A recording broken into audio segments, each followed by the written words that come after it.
This video wants to let you know what we mean when we speak of a cognitive bias in anxiety disorders.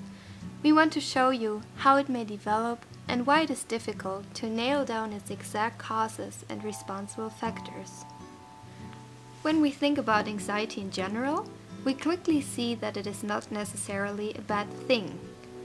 It is rather a natural response of our bodies to stimuli that pose a threat to our well-being or security. In different stages of childhood, children often have different kind of things that they are afraid of. In the first 6 months of life, for example, loud noises elicit fear.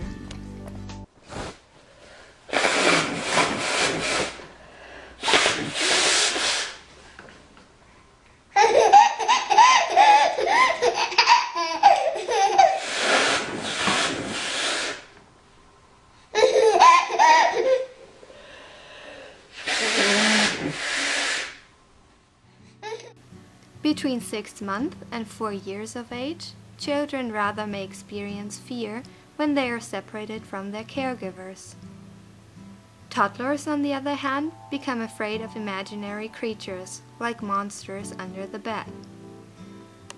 In early childhood, then, the child becomes scared of animals and natural disasters. Fearing poor academic and athletic performance is more specific to children in middle childhood. And in adolescence, peer rejection becomes a source of fear. Although these fears can be quite intense, most of them will disappear as quickly as they appeared. But in some children, however, these fears may not fade away. They rather may become so intense that they will start to interfere with the children's functioning in daily life. In such circumstances, a child might develop an anxiety disorder. There are several anxiety disorders to be distinguished. Each one is characterized by a specific pattern and form of anxiety. When I get up on a Monday morning, I get up and I have my coffee, but I'm already getting nervous.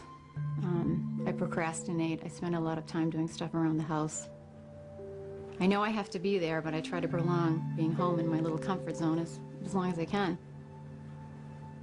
As I'm driving to work, I can feel the anxiety building. My stomach starts to get sick, and I start to sweat.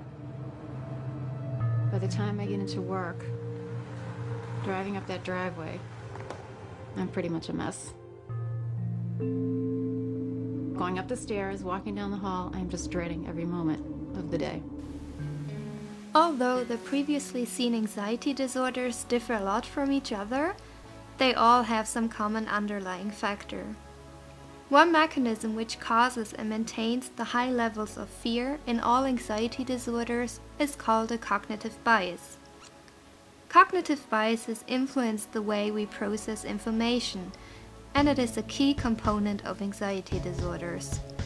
Gaining more knowledge about these biases is crucial in order to fully understand people who suffer from these disorders. Perhaps cognitive biases are best illustrated with an example. Let's say you have to give a presentation to an audience. For most people, this situation causes anxiety to some degree. You have an entire audience looking at you and judging you, and this is stressful. A person with social anxiety disorder will perceive this situation as even worse. It is extremely scary for him or her. One reason for this is that they display a so-called attentional bias. This means that a person with social anxiety is quicker than the average person to notice disapproving expressions in a crowd. Instead of just looking at the audience, they will immediately focus on all the negative expressions. Of course, this increases their anxiety a lot. In addition, people with anxiety disorder also show an interpretation bias. For instance, when you see someone texting during your presentation, you might think, "What a rude person."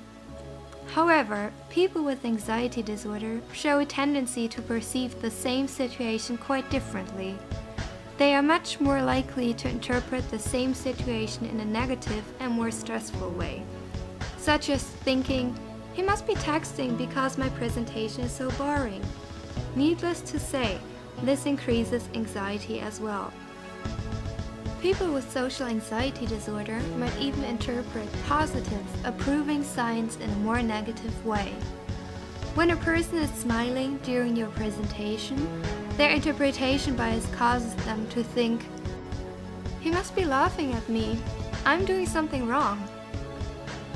All these cognitive biases cause high levels of fear in a person. It's not just people with social anxiety, all anxiety disorders suffer from cognitive biases. For example, a spider-phobic's attentional bias would be illustrated in an increased focus on dots on a wall, because they could be spiders. The attentional bias is aimed at things you are afraid of, which is different for each anxiety disorder. So, although they may seem to differ, cognitive biases can be found in all anxiety disorders, one way or another. But how do these cognitive biases develop in children and adolescents? One way in which cognitive biases can be acquired is by giving children negative information about objects. For example, you could think of bats as quite cute and beautiful animals. However, a lot of myth exists about bats. Telling scary stories about bats can make kids scared of them and induce an attention bias for bats. They may remember stories about bats as vampires that come out at night and hunt for human prey. Once they have found an unsuspecting target, they strike and suck its blood. These stories may remain in a kid's memory and make them more alert and attentive when encountering bats. In addition, cognitive biases may be learned through what is called vicarious learning. Vicarious learning is learning by observing what others do. In the context of interpretation biases, a child may infer danger interpretations more readily if it observes others interpreting ambiguous material in a negative way. For example, when a young child reaches to a stove, the mother may react anxiously. In that way, the child learns that reaching to the stove, which previously had a neutral meaning for the child, is actually dangerous. The same thing may happen regarding objects that are relatively harmless, such as a spider, but are interpreted as a dangerous thing by persons in the child's environment. As a consequence, the child may become scared of spiders too, and may start to attend more to them. In conclusion, the behavior of people surrounding children is likely to be very important for the acquisition of cognitive biases. If children are frequently surrounded by people with heightened anxiety or anxiety disorders, such as their parents, it is more likely that they will acquire fear-related cognitive biases.